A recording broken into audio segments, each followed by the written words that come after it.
Hey everybody, it is I, Mr. Skids, and go watch Epitheta Erased. Do it! Do it now. Ya watched it yet? No? Guess I'm gonna have to tell you why you should. Now sit down and let Daddy Skids explain this show. And be happy he's not getting the rope.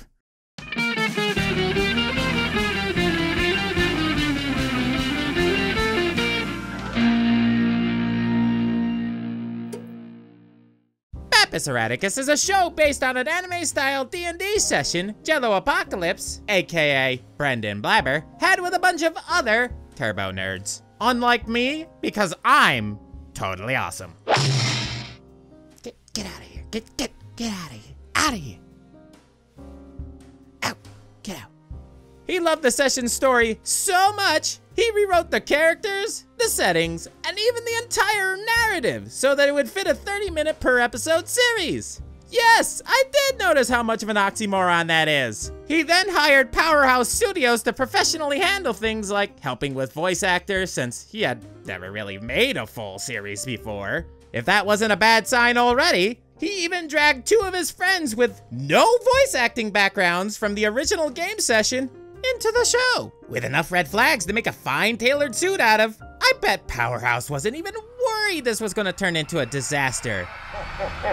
And if that wasn't bad enough, even though Jello had the script written out months in advance, due to communication errors between some of the staff of Verve, Empathy Express was finally greenlit with only 7 weeks to finish. You can't be serious, man. You cannot be serious! That's 7 30-minute long episodes within 49 days. If you take 24 hours in a day and you minus 8 hours per day because you gotta sleep, and then you carry the 1 over to here, and you know, maybe a little math over here, a couple numbers there, and that equals to, holy fuck!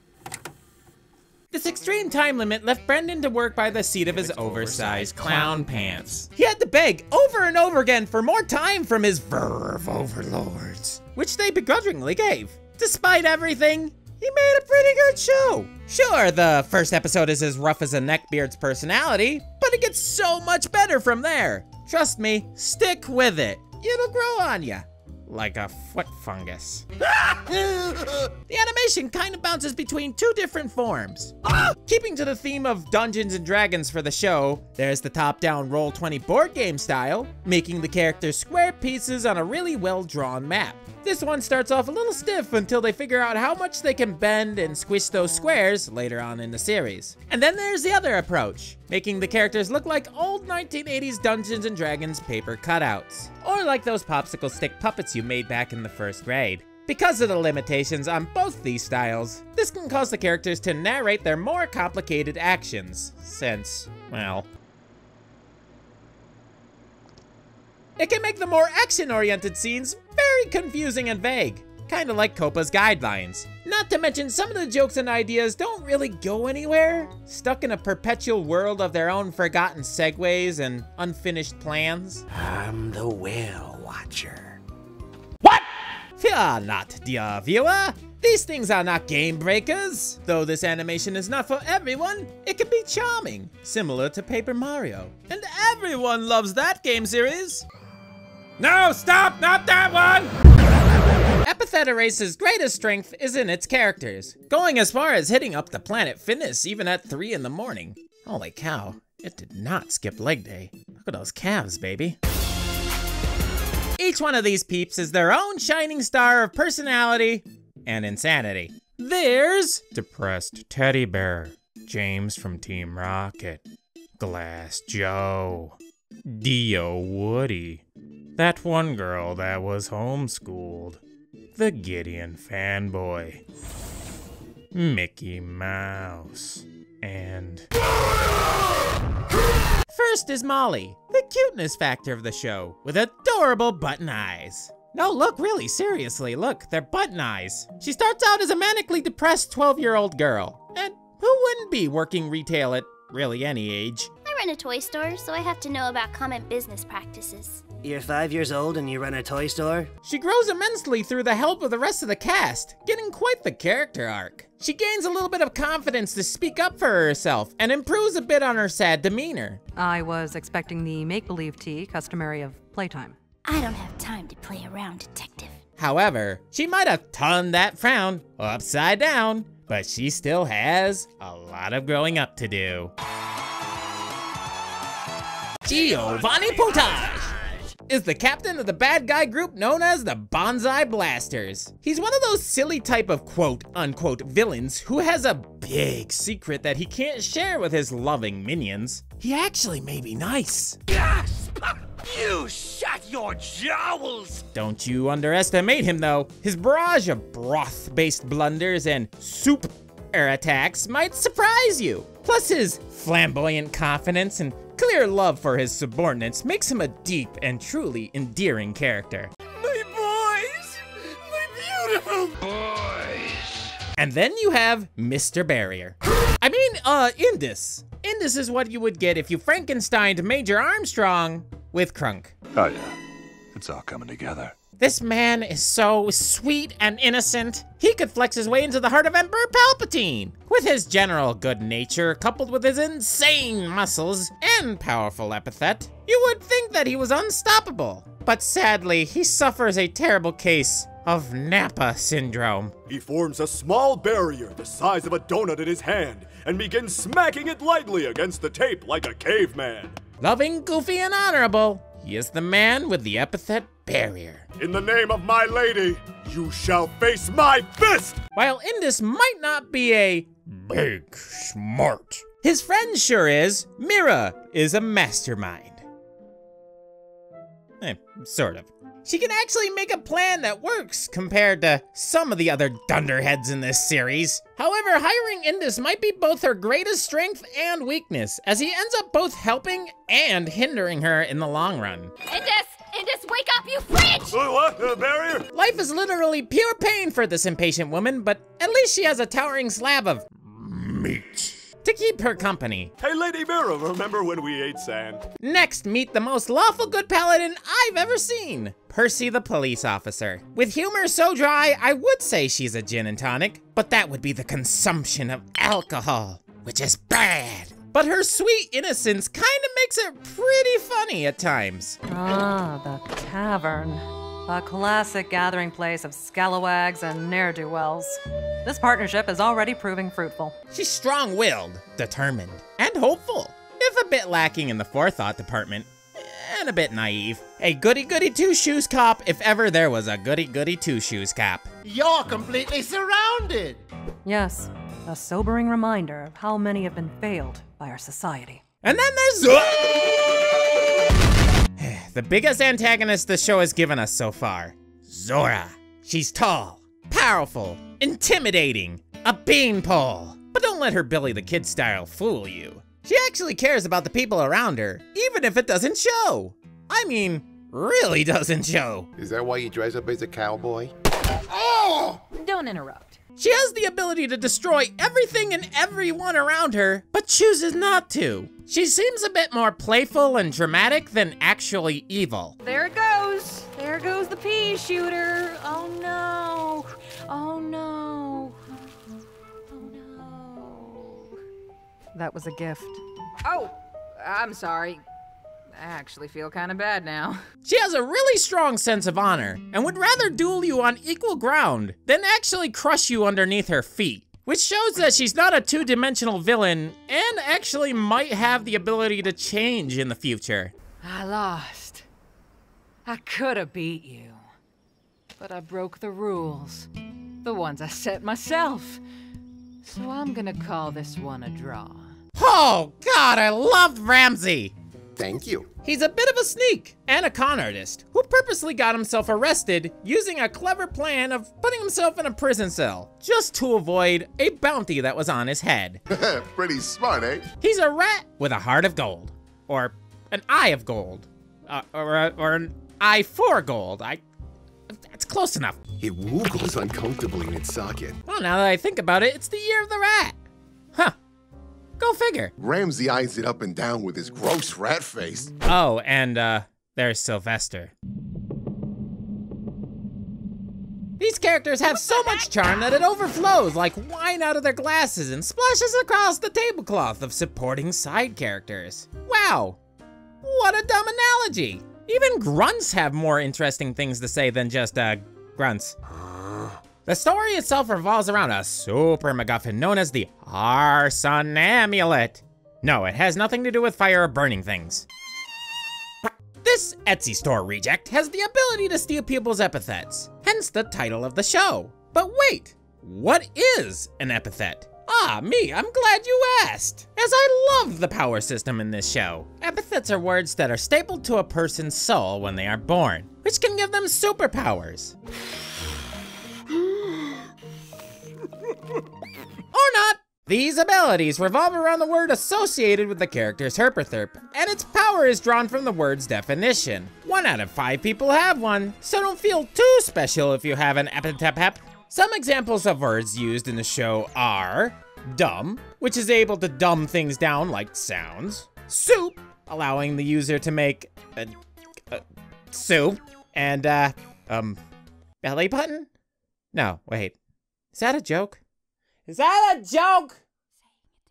What do you mean it's real? What is your power? Are you some kind of veiled magician? These powers can be highly creative and interesting, and can cleverly solve problems or win fights. So basically epithets are just stands from JoJo, aren't they? Not exactly. Some epithets physically change the user's body even when not in use. Oh, so they're devil fruits from One Piece. Kinda. Some epithets work in negative ways against their own users, causing pain or discomfort. So they're quirks from My Hero Academia? Look, what I'm trying to say is that people have powers, and this amulet, it can steal those powers, okay? And everybody has their own various reasons why they want the amulet. Whether for personal gain, some self-righteous guff, or to uphold the law. Stop right there! It keeps these personalities clashing for our entertainment. Dance, puppets! Dance! But what if you don't have an epithet? Anyone without an epithet is called a... Muggle. No, you idiot. It's Mundy. Mundy. Mundies have no special powers or abilities. For the most part, they're just average people doing average things. You might think they're just cannon fodder for epithet users, but I'll just let Ramsey explain. You know, if you keep underestimating Mundies, they might just surprise you. Oh? He taps his golden eye. Wasn't an inscribed who did this to me. I'll tell you that much. You never really know what people are capable of. So keep an eye out, or else you might lose one. Much like epithet users, some excel in their fields and can perform even superhuman feats. What the heck? They didn't tell us there was a monster like that here. The story itself begins at a museum with Molly falling asleep during her tour, and her dad leaving her behind as they close up shop. Oh, look out, Goku! Somebody's gunning for your position as crappiest dad of the year! From there, she experiences the chaos of a robbery by some of the silliest gang of goobers, known as the Bonsai Blasters. So begins the rat race of the show.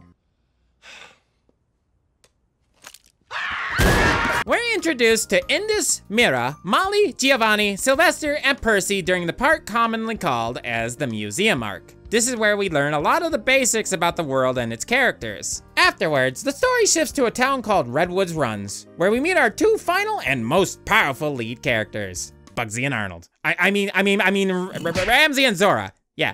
Where the hunt for the amulet continues to the epic final conclusion at the end of the season. You really get a chance to delve into the other characters as we follow Giovanni to the second act. I think it was an interesting choice to follow the amulet instead of one individual. The show's first protagonist, Molly, doesn't even show up in the last half, unless you're counting the Verve advertisements for each episode. Our focus group said that I was really cute and that we should use me to market our future episodes. Gosh darn it, Molly! Just take my money, you adorable bean! Why won't it work? Ah! After a bit of foreshadowing for season 2, we are left to wonder how these characters will inevitably find each other again, while a big baddie creeps in the shadows, waiting to strike. Like that dirty sock you keep hidden in your hamper. Oh hey, sound design. That's a thing in this show. You like jazz? Boy howdy, I hope so, because that's the main genre used. The intro, outro, and many of the background songs use this style and add some of that sweet, sweet saxophone to the mix. I guess that's why the setting is called Sweet Jazz City. What's that? You don't like the windy instrument? What kind of monster are you? Anyways, don't worry your pretty little head. Nearly each character has their own stylized theme fitting their personality. Not only that, we get some wholesome country when we enter the town of Redwood Runs. The one thing I don't quite understand yet is the confusing intro lyrics, and I can't quite place where the inspiration comes from. The song talks about somebody working hard into the night, writing for some project, only to find that the work has been deleted and the person who was making it has to fix everything before a certain deadline. It could have something to do with the actual D&D session this was based on, or perhaps this is just Brendan venting his struggles as an exceedingly short deadline is closing in, while the bills are slowly piling up, waiting for a response from Verve that wouldn't come. All the while, YouTube laughs softly in the background. I had about 3 days to write this song, so I wrote it back in June, and I was like, what do I write it about? I don't know anything. I don't know anything about songwriting. I don't even know where to start. I'll write it about stress. And God, if December me could look back at June me, he'd be like, you are little baby, watch this. Those characters I talked about earlier wouldn't even be half as good without their voice actors. Try as I might, I really can't find a single bad apple in the bunch. Each actor really does bring these pretty rigid characters to life, and are what truly make this show worth watching for. Am I having an aneurysm? What is happening? Oh yeah, and the sound effects are nice. All professionally done and well placed. Great job, Emily. From here on out, we're heading into spoiler territory, so skip here if you want to watch the rest of the series for yourself. So here we go, 3, 2, 1. The second most brilliant thing about Eraserhead Erased, other than the amazing voice actors, is just how in-depth little things take us. Small, offhanded comments turned into a trail of breadcrumbs for what's going on. An example of this is our barrier buddy, Indus, mentioning something interesting while saving our Molly from the bonsai blasters. Can you help free me from this wall? I'd like to, but I don't know if the laws of physics will allow it. Do not worry. Lady Mira says laws are merely suggestions. Turns out that he and his partner, Mira, are actually staking out the place while working there to rob it of its bison mill. There's also pauses in between the commercial breaks. Unless you're watching this on YouTube instead of Verve. You goddamn commie.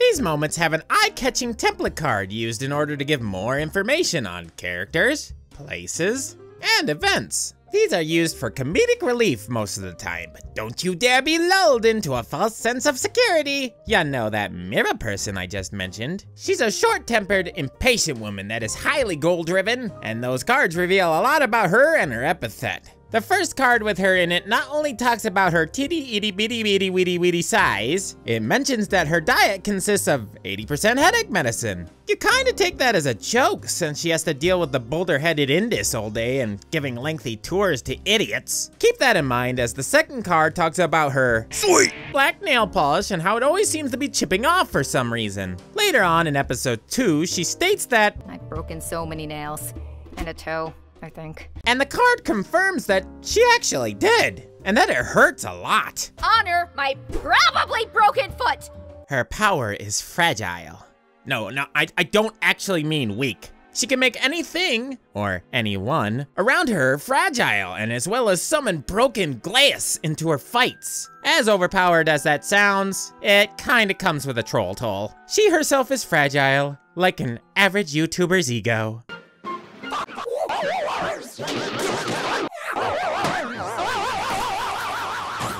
The medication, the broken toe, the Oompa Loompa size. It all makes sense, and after you see it, you'll never stop looking for minor details and how much impact they'll have. You never really know what people are capable of, so keep an eye out.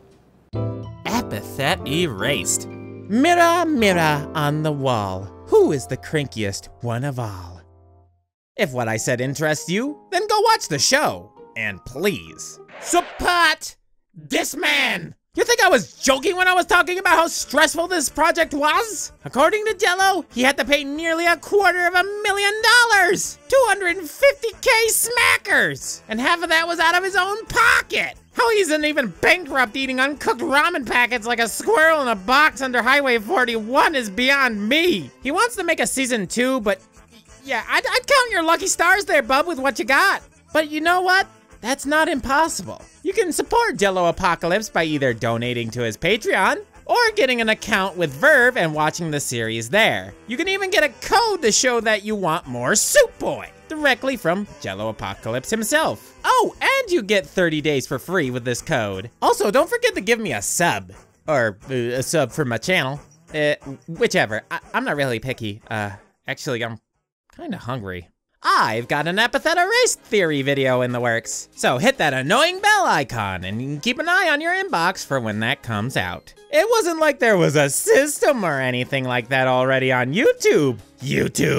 And if for some reason you're looking for some more Skids content in your life, what's wrong with you? I've got links to my Twitter, Twitch, and Patreon, cause, well, I'm not looking to end up under Highway 41 either.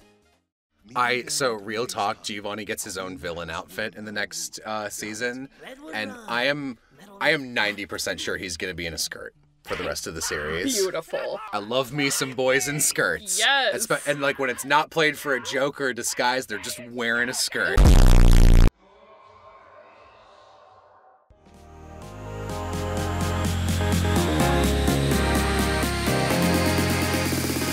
Boom! This is Mr. Skids.